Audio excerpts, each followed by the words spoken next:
Hello, you have stumbled onto another episode of Get Your Fill, Financial Independence and Long Life, where we strive for ways to achieve those two goals and we invite our friends on to help us. And today we're lucky to be joined by Misty Lynch. Misty is a certified financial planner and has lots of other talents, including, I understand, I don't know if you're involved in baking competitions or you just watching, or you just like to watch them. I'm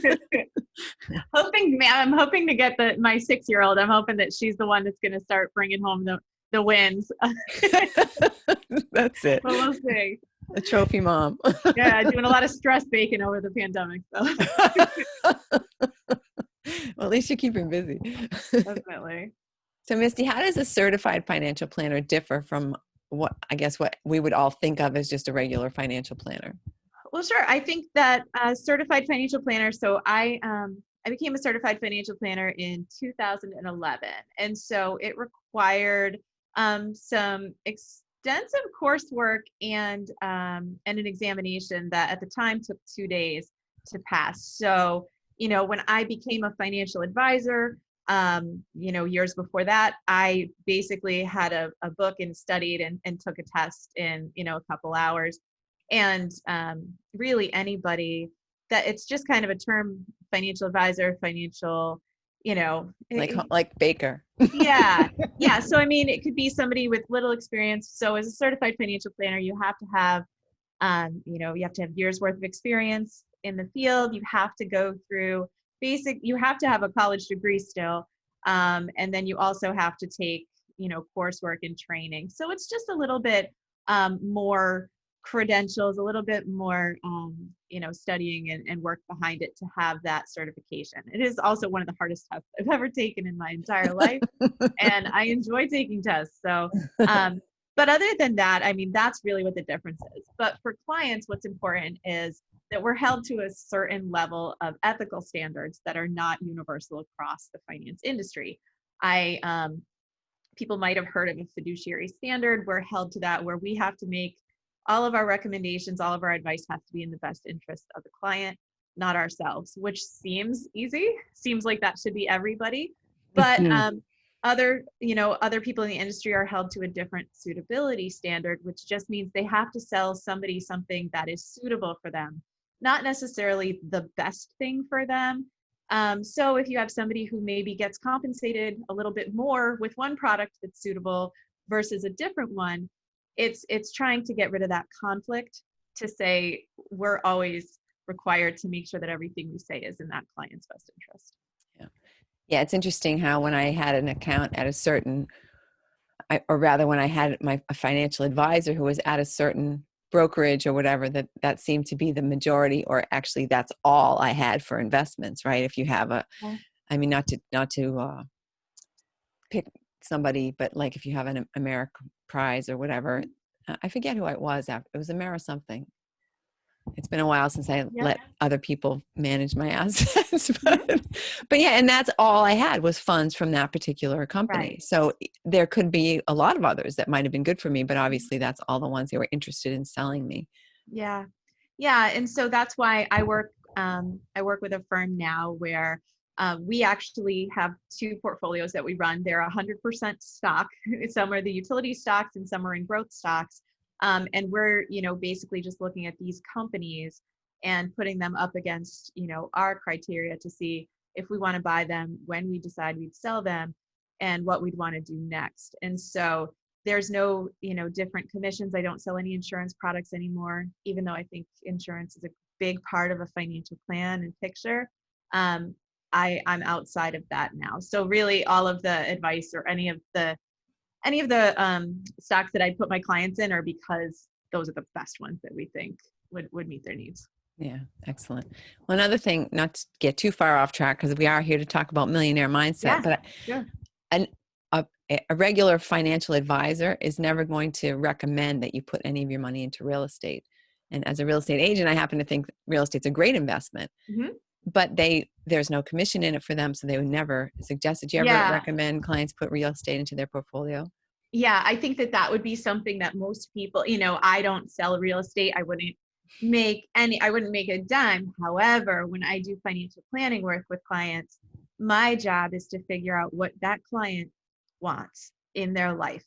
And for me, I knew personally when I was 10 years old, I wanted to own a home someday because we had a home and then we had to sell it. And we lived in different apartments after that as I was growing up.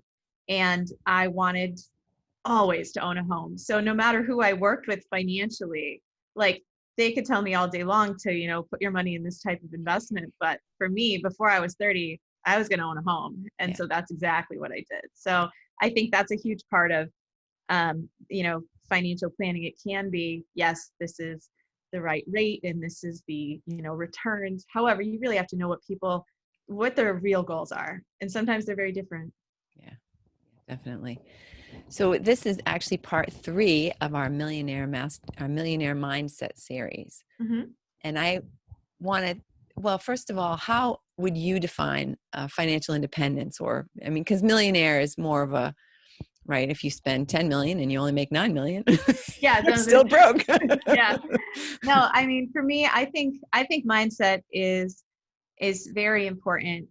Along with being a certified financial planner, I'm also a certified life coach because I don't think that people can, um, you can't get there. You can't have financial success or really any success if your mind isn't also aligned with what you're doing. So for me, it's not a dollar figure necessarily that's financial independence. Yes, I can tell people in a report exactly when they could quit their jobs, when they will run out of money if they spend X, what How the long they're range allowed looks to like. live. Absolutely. I could say you're going to be 100 years old and this is how much would be if nothing else changes in your life. But that's just, I mean, and that's helpful. That certainly helps people who are thinking about quitting their jobs, or maybe they're taking early retirement, or they had a very expensive year because of a health crisis or something, and they want to know if they're way off track. So that's where that's helpful. But as far as mindset's concerned, um, I think that a lot of that has to do with how each person feels. And so I might have one client that hates debt and looks great on paper, but the fact that they still have a mortgage, they still have something, might keep them awake at night. When I look at them and think there's no real stress here, Yeah. that might not be true. So I usually will listen to clients and see what that means for them. If it means being able to pay for their kids' college tuition, if it means being able to sit on a beach and retire, maybe they want to work forever. So that mindset sometimes requires some different questions to ask rather than just looking at the information I could pull from bank or from a statement. Yeah. So what would you say is a person's first step if they want to at least explore this idea of early retirement, or just feeling financially confident that they can Yeah. be So I allowed to think live longer? I think what's important is to figure out what your values are. And so this is something that I do regularly, and I have about 5 things that are my top 5 values. And they, sometimes it's hard to go through. So I have an exercise where I'll just like look at all these different values. There could be, 20, 30, and then just see which ones ring a bell for clients and which ones don't really matter, resonate. So for me, something like my family and security are values. And so that's why owning my own home fits perfectly.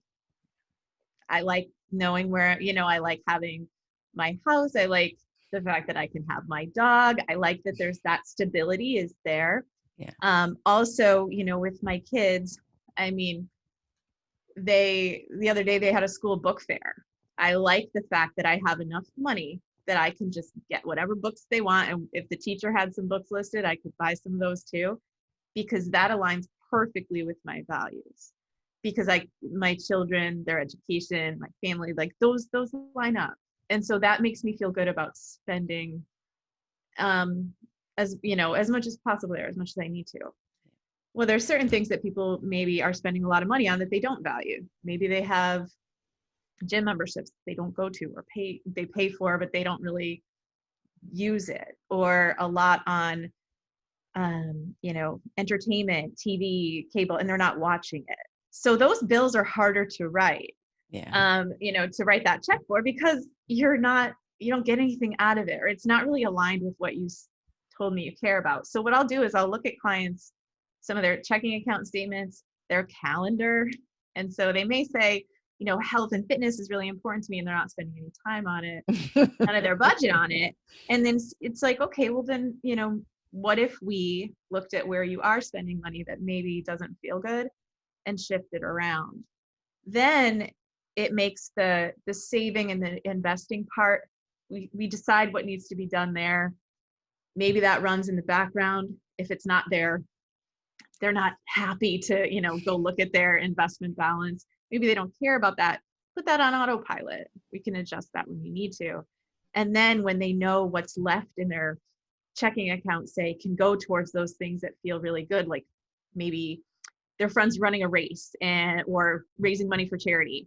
Some people just love to be able to be like, no matter what, I can do that.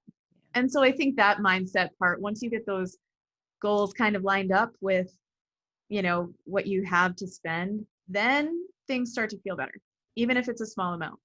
Yeah. It seems to me that there are a lot of maybe mental barriers toward people achieving, more than just like a comfortable amount of money. Like when you start to think about being a millionaire or having a legacy that you can leave, or having the money to maybe to stop working early, or to do, something that some of us might consider extravagant. Where do you think those blocks come from? How do you help people get beyond those?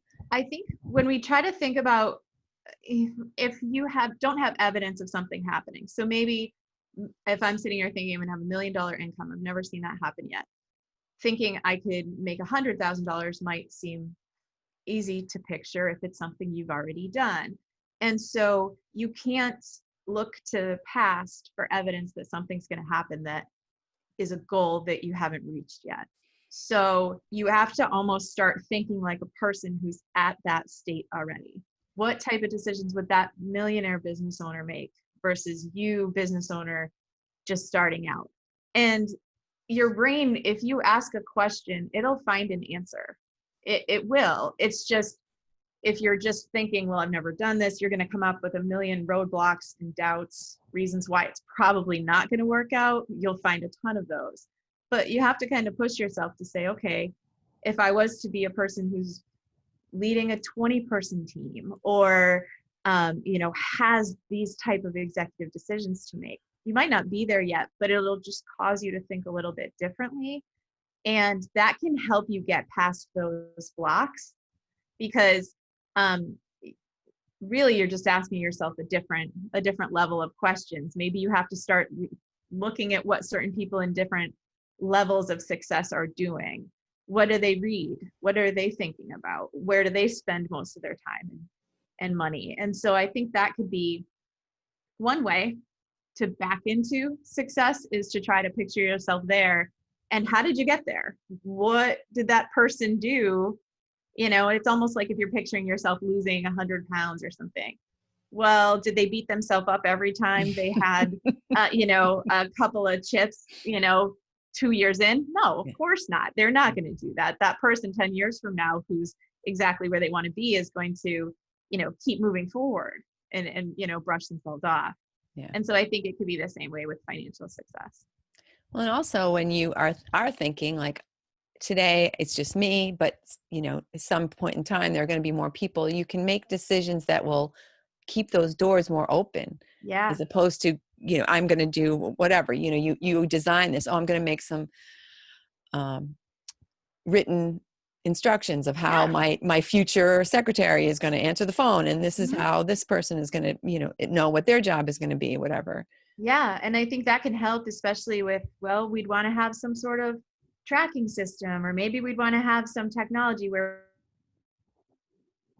right now you might say, no, keep it lean, nothing built in, don't even, think about taking on anything else. And that's how you'll stay really small, is just by thinking about doing things exactly the way you're doing them now.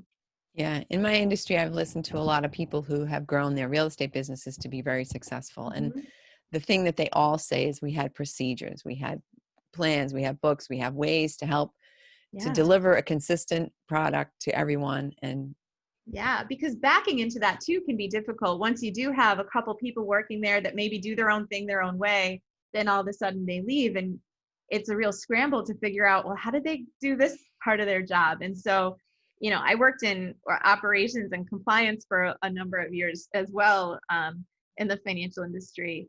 And those policies and procedures are very, very helpful, especially if you want to grow.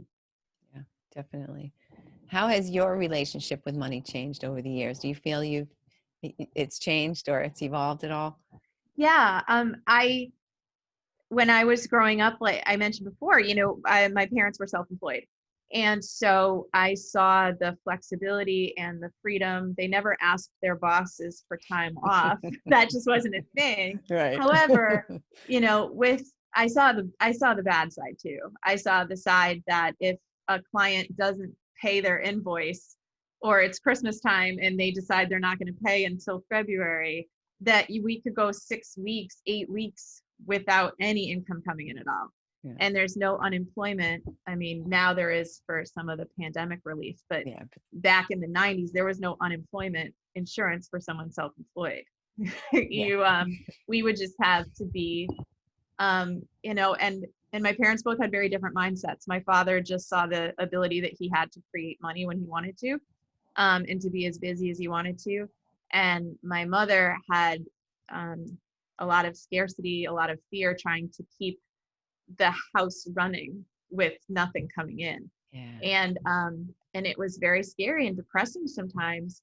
But they both just thought completely differently about it. So I think I inherited a little bit of both, where I don't want that level of stress in my life at all, which doesn't mean I need to just make tons of money doing anything, but it also means I'm very, I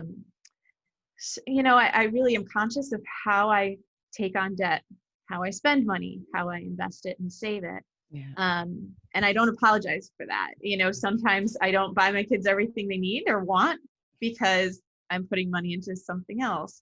And I'm not afraid to talk about money with my husband or anyone. But I also think I have a little bit of my dad's mindset where I think money is kind of like an energy. Like you can create it, you can attract it, you can, you could fear it and then it'll stay away. If you're afraid, I mean, you can certainly put things out there where, you're not going to have that abundance and that sort of success. But Yeah. I do think very, kind of a little bit on the technical side of money, but also a little bit on that spiritual and emotional side of it too. Yeah. And you just kind of touched on this, but why do you think that more of us aren't attracting money? Do you think we're holding it away from us?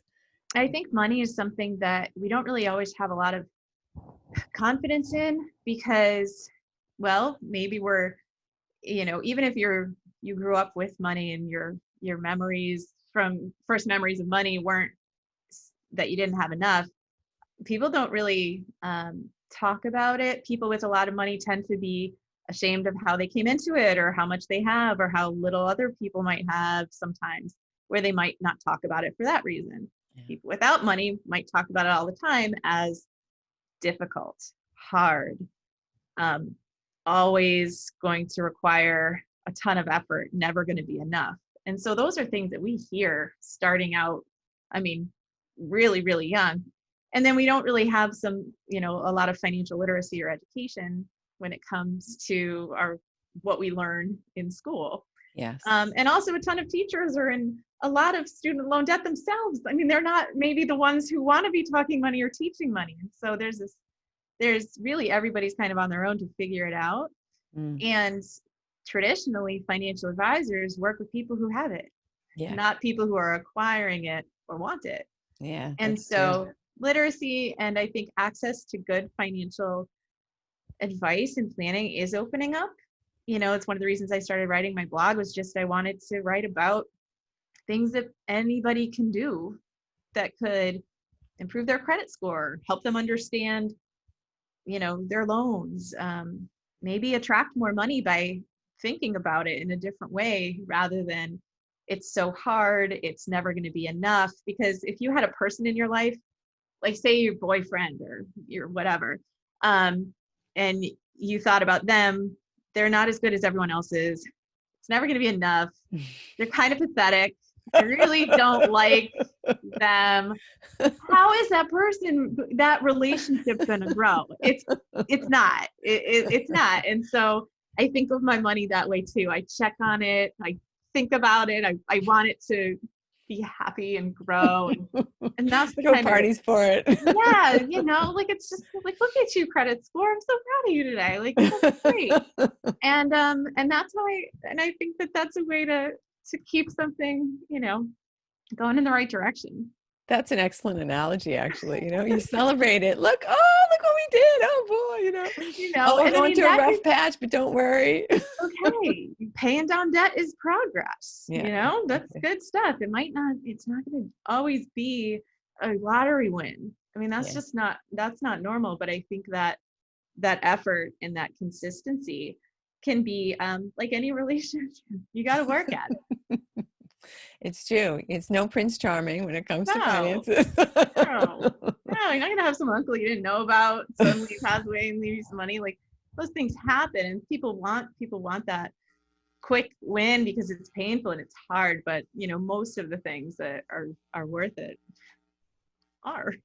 But also, uh, because there is that money mindset, and because you do have to learn how money works, that if you get that windfall, a lot of people are just, it's No, gone as they go fast as back it to, comes. wait a second, money's actually hard. There's never going to be enough. And then boom, like, they're spending it as fast as it can go, and then it's gone Exactly. again. Yeah. Because money's hard, because money's not supposed to be mine.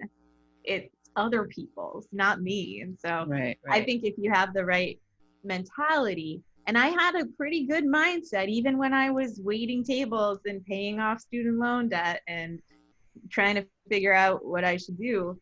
I always thought, like, hey, every dollar I made was something I earned, and I was proud of it, even when it was like $1,000. Oh, that's wonderful, though. But the very first podcast that I did, I interviewed Tyler Sheff, who is called, his thing is the Cash Flow Guys. He's got a podcast called the Cash Flow Guys. And he said, all you have to do is figure out how to make $100 passive, and then just do that a whole bunch of times until you have enough money, right? Yeah, So yeah. that I mean, $1,000. that's why I started to love investing like young. I did like a competition in the 6th grade with stock market. It was the first time I ever heard of the stock market, but I thought it was cool that you could just invest in something and then it works and makes money while you don't have to do anything. And so I invested my fake money in Coca-Cola stock, which I thought Fruitopia was going to be enormous. It's sadly, the fruit juice beverage was not enormous, but I didn't win the competition. But I just thought that concept was so easy because all I had seen was my parents working their tails off for money that never seemed to be enough or last. And it was like, there's got to be a better way than that. Yeah, and exactly. and investing is something that if more people, I think, got past that being afraid of risk. I mean, there's risk if you don't save or invest any of your money. Running out of it, to me, was a bigger risk than anything I could consider doing Yeah. otherwise. Yeah. And especially if you start young. I mean, that is such a Mhm. gift to have started young. I mean, I started thinking about, gee, someday I'm going to have to stop working. And at like 50, I said, oh gosh, I need to get some money. Yeah. That was, Yeah. And I mean, like, I think it's something about, starting young is great, but I feel like, there's a lot of people now who are, you know, starting out with a tough environment to find a job, tough, you know, lots of loan debt, doing the thing that you thought was the right thing to do, and going to the best school, even if it was a stretch to afford it. yeah. But I still think, though, that I want people to understand that you can do things at the same time. You can save and invest some money. I just, when I got my first job and put, whatever percent I could to get the 401k match, that's just something that I'm so glad I did, because it just started that I wasn't used to having it, where then I had to part with it to say, oh, now it has to go from my checking account into this investment. Maybe it'd be Hmm. better to go shopping, because it wasn't there. And so Yeah. I think that could be easier to make those decisions. But for people who are starting their own businesses, that's all on them. There's no HR department that's going to say, hey, sign up for this. It's a good idea. No And so matches. that's something that I want, people who are starting their own businesses now after leaving a career, or maybe they've just left college, to say there's some things that you can do that'll hook you up later on in life. Yeah. And you'll be so happy you did that. Oh yeah. Yeah, you totally will. I mean, nobody's right now saying like, oh man, that emergency fund, what a waste. Like Right. nobody in the world is saying that right now. Or investments, or just knowing that there's money there. Like Yeah. that helps, because I know what it's like when there's nothing to turn to, and that it's hard. It's really, really scary. And Yeah. so having those things set up, that's going to be great, just to even keep you going. Yeah, absolutely. Absolutely. So how did you start your podcast? What inspired you to do that? So I'd written a blog. I started writing a blog in 2018, when I decided not to shop for a year. And so I needed to shift my bad habits to something good. And so I wrote every week just about random money things, and updated people quarterly on my progress.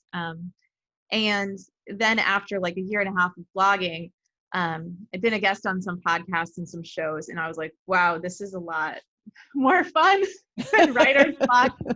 And so a friend of mine who had a radio show in New York had reached out to me after an article that I wrote, I think in Medium, and she was like, "You should do a radio show. You should do a podcast. This, I think you'd be great." So she connected me with one of her friends at iHeartRadio, and talked a little bit about the current financial podcasts and shows are pretty much, older men talking about success in retirement.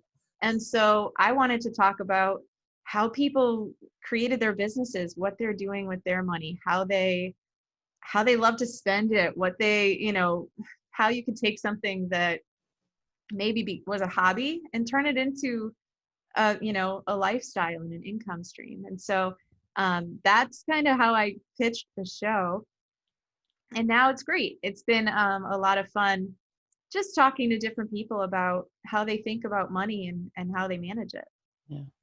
And do you do it live? It says on your website that it's live. Do you allow people to call in and ask questions? Because of COVID, we can't tape in the studio. Yeah. But that's definitely something for 2020 or 2021 that I'd love to do, because I think it, we can't be too specific with how much information for each person, but I think we can answer a lot of general questions that people might have, that a lot of people might have. Yeah. In a live setting, or certainly address some of the mindset, some of the fears, some of the concerns that people might have that maybe they've never said out loud, but would listen in and say, yeah, that's me. I feel that way all the time. Yeah. And be able to talk to more people on a bigger scale. Yeah, that'd be great. That'd be great. So what are there any other podcasts or books or that you listen to a lot and recommend to people when they're trying to educate themselves about money? Yeah, I read a lot of different books. If you go to my website, for our investment strategy that we use at our firm, David Malik has a book, Dancing with the Analyst. It's basically how we've structured our whole investment philosophy. And it's a fiction book. So I have to say that, like, as far as finance books are concerned, it's one of the better ones, because there's actually a story to it. And so on my website, I give that away. And then also I love habit books, like, The Power of Habit and Atomic Habits. How to Win is a great one about strategy for people who, that one. It's Procter and Gamble. They wrote it how they shifted like oil of Olay from being like an old lady product to this new, to now like rebranding. And so it's just interesting. I love reading business books about how people can shift their strategy and the way they think and find success. And I think that one's a good one.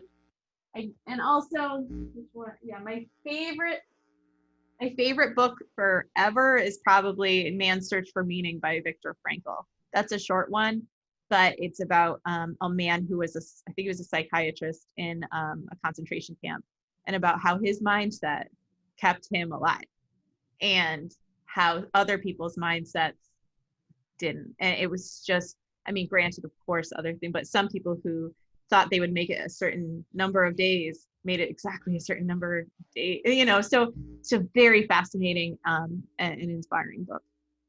Interesting. Interesting. What other things do you think people need to know? Um, I think people, I think people need to know that some of their thoughts should be questioned. And a lot of times we just think things so frequently that we believe that they're true. Being bad with money, always being broke, that's a thought. The fact is you have X dollars salary or X dollars in your bank account. You can think differently about that, about your debt, about how much money you have, how much money you need.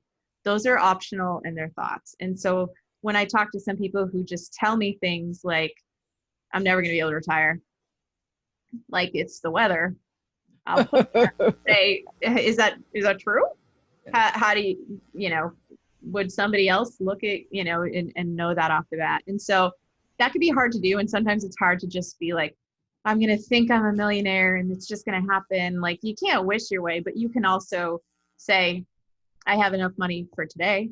I have enough money to pay the bills, or I am on unemployment right now, but I worked hard and this is why it's here to get me through. So you can go from, you know, those super negative thoughts maybe to something neutral.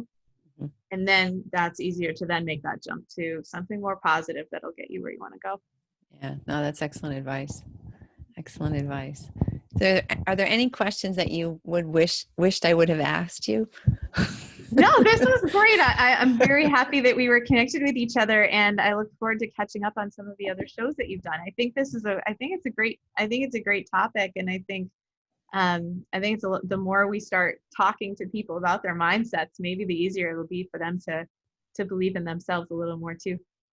Yeah, it's true. I mean, I've noticed, as you were saying before, about you say these things to yourself, you repeat these bad messages to yourself like it's the weather. Well, it's true. You don't really, you have to stop, because for example, I had an affirmation that I was saying for the whole year, and now of course it's almost Halloween and I haven't achieved this thing, and I keep saying it, and while I'm saying it, in the back of my mind, like, how's that going to happen? That's not possible now, you know, blah blah blah, da da da.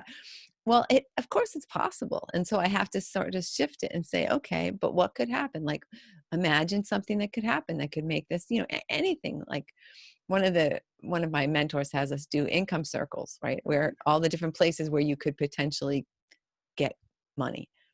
And I thought, well, look, you know, someone could sponsor the podcast. Someone would say, oh, Chris, we just love this podcast. We want to give you, you know, $500,000. There you go. Whatever. I mean, that's a little bit of a stretch, but the point is, I think, is just to continue to be creative, continue to think of ways. And the more those things can seem real, like you were saying, oh, you can't just go from being. Yeah, that's just hard. Yeah.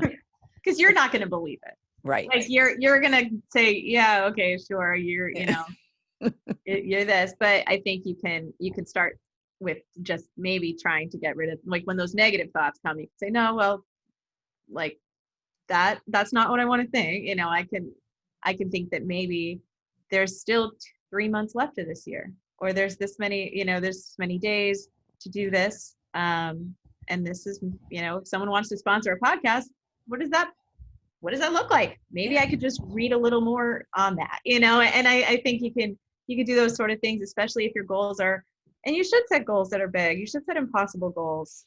Yeah. It's the only way you're going to stretch. Right. Exactly. Oh, I want to make $1 more than I did last year. Oh, great. That's something to get excited about. Yeah. Because, you know, that's, it can't just be, you know, writing down your to-do list. And I'm guilty of that too, where I'm like, oh, you know, take a shower today. Check. Yay, I did something, you know, like you gotta try a little bit, you know, but sometimes it does feel good to accomplish things, but it feels really good when, like, you make stuff happen that was a dream a few years ago. But what you just said is perfect, though, because here's this way I could make money, and people are already making money that way. And they've not all, but many of those people have written books about it, or they have a podcast about it, or they've shared that information. Yeah. It's not a secret. It's just. Right. Yeah. Cause it feels like, oh, well, they know something I don't. I guarantee you they talked about it to somebody because somebody else is probably curious and they probably wanted to share it, because once you figure something out and there's, there's a story behind it, yeah, that's the show, that's the book, that's another way to make that passive income. So I guarantee anybody that you look at and say, how did they do that? You could probably find out. And I think that's what's great about today. You could probably tweet them and talk to them. I mean, information's never been more accessible. So Yeah. that's a And good also, thing. I think when you get to that level and you have that abundance mindset, that you realize there's plenty for everyone. I don't have to hold this information close to the vest. I don't have to like be the only one in the world that knows how to make money in real estate, right? Or Yeah. I don't the only one who has ever monetized the podcast. No, I can't Yeah. let that information out. Right. No, because there's more, there's money, there's enough for everybody out there. Even with the way we invest money, at first I was like, oh, there's, this guy wrote a book about it. Like, why wouldn't he want to just be like, all the money for me? And it's just like, because there's enough. Yeah, exactly. I mean, I love like other financial advisors, other financial planners that I know. I mean, and with women, sometimes there's a sense of like scarcity because we're the only one in the room sometimes in certain industries. But it's like, I want to see them get all the business, all because there's enough. Like there's enough people out there who might be looking for someone to work with. So Exactly. that can be, there's more for everybody. Yeah. So what would tell me first of all how? I mean, I'm going to put. Oh, geez, I'm such a bad promoter. I have to get better at that.